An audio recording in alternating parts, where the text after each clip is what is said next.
I wish they had one that sort of helped out Heaps and Richards. Heaps and Richards. Yeah, that'd Right. be nice if they made a beer. Wouldn't that be nice? Put that in the suggestion box. Yeah, I'm going to do that. I'm going to write them a letter. Yeah.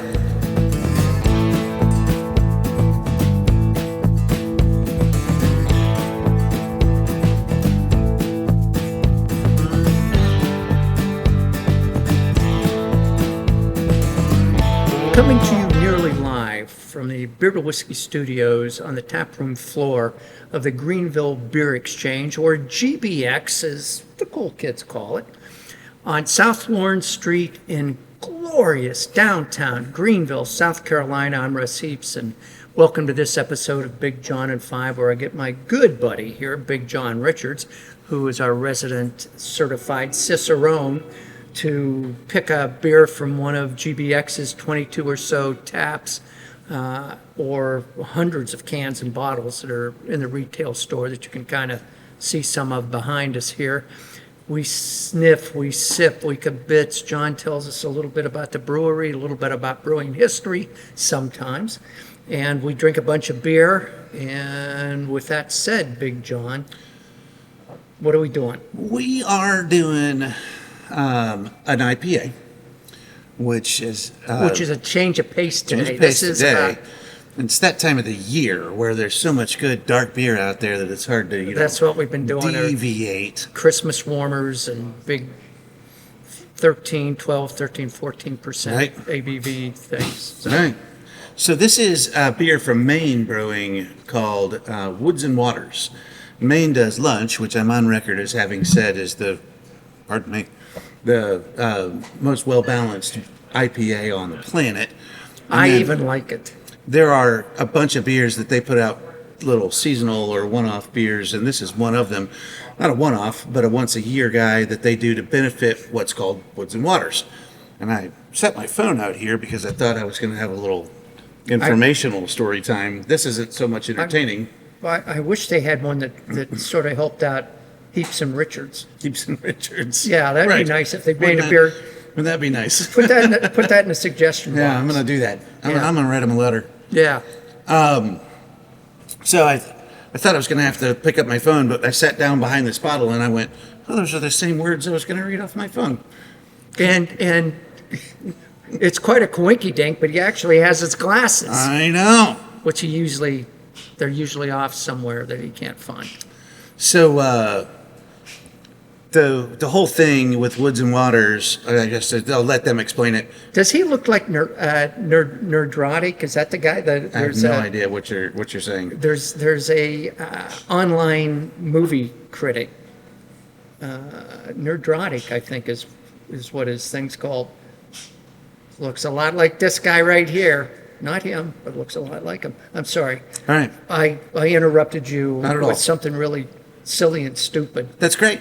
That's my Hi, Nerdrotic. Be a fan. That's my Come join our show. I'll come join yours. How about that?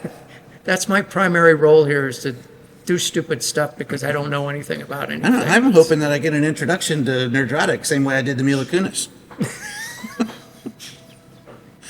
Katahdin. What? That was a whole episode wasted, wasn't it? Gee, we didn't hear a peep out of her. Katahdin Woods Waters, Russ didn't, was the first international dark sky place certified in the state of Maine, with some of the darkest nights east of the Mississippi River. Each year, Friends of Katahdin Woods Waters host an event called Stars Over Katahdin, featuring campfire chats to educate and inspire visitors before viewing night skies through state-of-the-art telescopes, etc., etc., etc. Not a lot left on there, but there's a So little bit on and about so forth. a little bit about what preservation efforts do. But Maine preserve is another, things, yeah. and beer. One of the things that I really do love about beer is how conscious beer typically is of its communities, and we're going to have a Not lot like- to answer for. Never mind. I'm going to have to edit that, my little blurtation right out. Go ahead. Good, that's okay. We're going to have a lot to answer for as people and as brewers and everybody else, but I am so glad to see a lot of small, big American brewers really doing important things to give back to the community, give back to nature and the ecosystem. And Maine is a 1% certified brewery where they give 1% of their total revenue every year to ecological causes and benefits and help, because Maine is a natural resource for us, for a lot of reasons. And they're pretty good. Allagash, again, pretty good, really good about giving back to the ecosystem and helping everybody be a little bit better. So with that, all of that to say, Woods and Waters is very specifically a benefit beer for the Katahdin Woods and Waters event. It's like I don't know if it's an official partnership, but I suppose it must be since they get to use the name on their bottle. So once a year, we get to drink this beer, and I'm very happy that we get to drink it today and share it with you guys. Buddy at work right here. Buddy's jumping in to help us, and I'll just jump in and say that Buddy's been opening beers in the Heaps family for over 70 years. I get to say that this time instead of Russ. And so I'm going to pour this thing out. This is a really, really neat IPA, and I love that Maine brews these really good, more traditional IPAs. Really clean, really balanced. This beer isn't filtered. You can't quite see through it, but it's far from being a hazy IPA. And while that's no longer a bad word, I'm not going to yell at hazy beer anymore again. Except in the Richards household. Except to say that I am still on a mission from God to rid the world of hazy IPA. But I love that it's so hard to get balance out of a hazy IPA. It just is. I don't care. It's hard, and it ought to be hard. But getting something that's clean, getting something that's clear, that's balanced, that's got some very, distinct flavors. This is neat, man. It's just such a great beer. It's such a woodsy beer. And Maine being a land of woods, it makes sense. So let's taste this thing. What do you say? I think that's a fine idea. All right, off we go. Text Miss Lily. Oh, Oh, wow. man, see? You see? It That's even like- made Russ. That's like, all I can smell is like pine trees. And Pine trees. So get this in your brain, like wild garlic. Smell that. You smell that? Like when you're cutting your lawn and you get the onions or the wild garlic.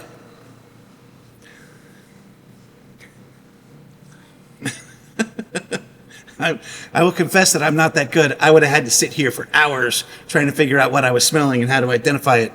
But I read it by accident while I was researching this beer. But as soon as I picked it up after having that in my head, man, it's just there. very piney on the nose and on the palate. Yeah, as soon as it hits you too. But there's a little citrusy and kind of like a fresh melon, like a honeydew sort of a thing in there on the very front of that. And then it drops into the, man, it's getting really bitter. As it lingers with me, there's a front end, very clean, almost watery. It's not the word I want, but there's a very light, clean sweetness on the front of that, and then it drops into the bitterness, and the bitterness really takes over on the end. Ooh, that is delightful. I've not had this. I think maybe last year was the first time I remember having this.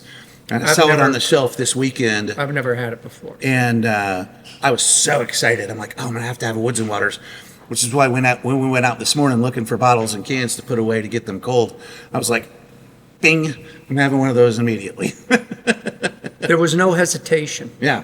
No hesitation. And I never having heard of it, it didn't bother me because as John is, I'm a big fan of Maine lunch, and John I think we've got Maine dinner on a playlist somewhere on. I hope Beer we to do. Whiskey. I don't remember doing it dinner. I forgot to look it up. I was going to look it up, and I'm sure we've done a dinner. I'm sure we've done lunch, and I'm sure we've done fall.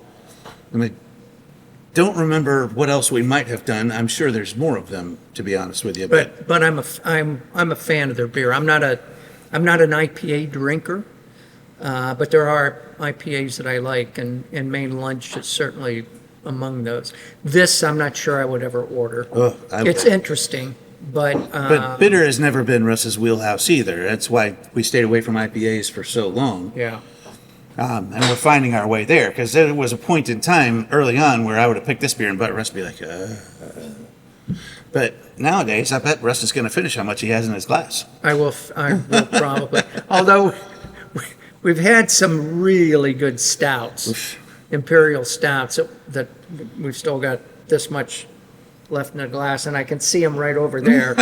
And I'm looking at this and looking at those, and I don't know if I'll get this Right. finished or not. But it's interesting. I like it because it's different. It is sort of a traditional IPA in that woodsy, piney Yeah.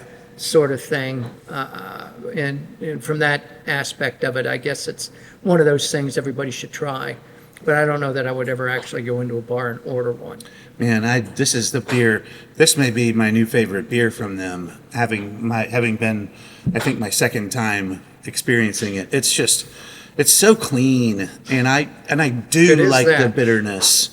I am one of those weirdos that really adores a good bitter beer. But a good bitter beer, it's so easy.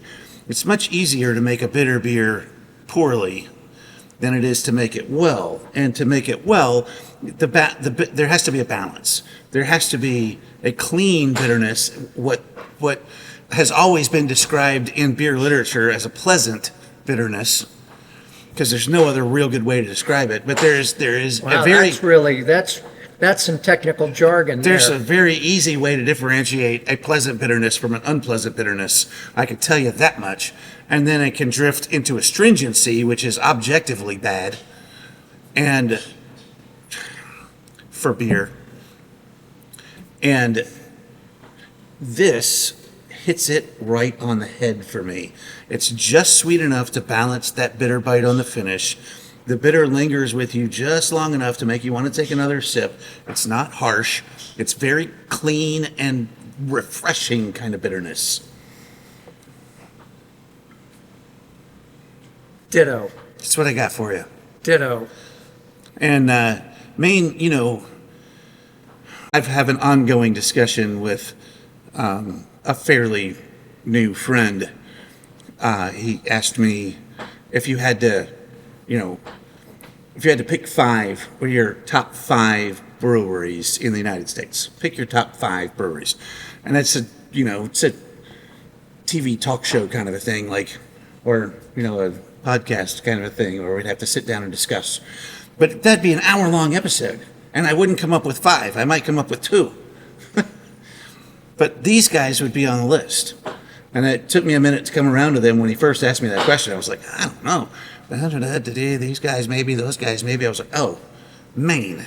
Everything they do is just right. In terms of the stuff they do, it is pretty spot on. Good I will times. admit that. Yeah, I will good. admit that. I'm glad to hear it. So Here's to it. damn lucky. See you next time.